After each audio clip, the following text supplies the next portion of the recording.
د ژوند ټولې ستونزې او ناخوالې شاته غورځولې. دلته ګردیز ښار کې دغه څو تنه عمر خوړلي سپین ږیري هره ورځ له یو موچي سره راټولیږي او د ژوند څو شېبې په خوښۍ تېروي. دوی وایي دلته له یو بل سره د مجلس او حال احوال شریکولو ترڅنګ ځینې لاسي توکي هم پلوري چې له دې لارې کورنیو ته حلاله نفقه هم پیدا کوي.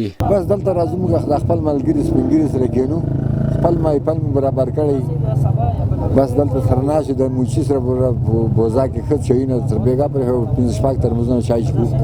خپل منځ کې مینه چې یو بل وي، لکه مخکې هغه دا درې خلک څه وي چې مړی وسي جنازې ته یو ځای ورسره ځو. دلته مې خپل بازار ګرم کړی ټول داسې لکه ورونو غوندې ګرځي.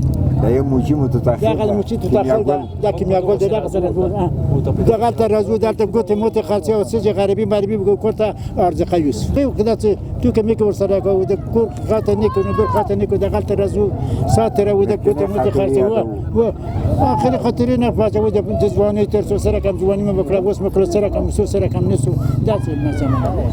دغه مشران نورو هیوادوالو ته هم پیغام ورکوي چې د بې ځایه ګرځېدو او خپلمنځي اختلافاتو پر ځای دي د دوی په شان د ورورګلوۍ ژوند غوره کړي او له یو بل سره دې په مینه محبت دا نیمګړی ژوند مخته یوسي. ټولېږو بس یو څو کسه یو سپین ږیري ښه مینه او محبت لرو، ډېر سره ګران یو چې کوم یو راغلی نه وي هغه پسې تلیفون هم کوو. او دلته موچي د دغه پتاخیل د ډېر ښه سړی د ډېر غیرتي د هغه چای راته راوړي، موږ خجورې ورته راواخلو.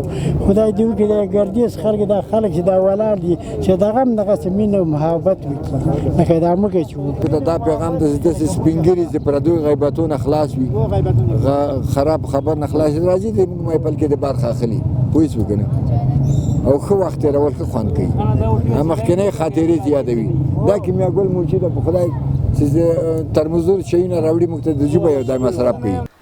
نور هیوادوال هم د دې مشرانو یو ځای راټولېدل د یووالي رامنځته کېدو یو ښه ګام بولي او د دې دود لا پراخېدو غوښتنه کوي.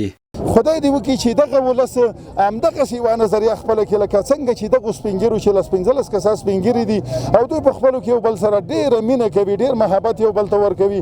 او دغه موچي ورور چې دی تقریبا دوی وي چې زه د سبې نه تر بېګا پورې یو شپږ اته ترموزه چای د دوی دپاره راوړم، حتی چې لږ مې کار ښه وچلېږي د ډوډۍ ترتیب هم په دغه ځای کې ورته کوم.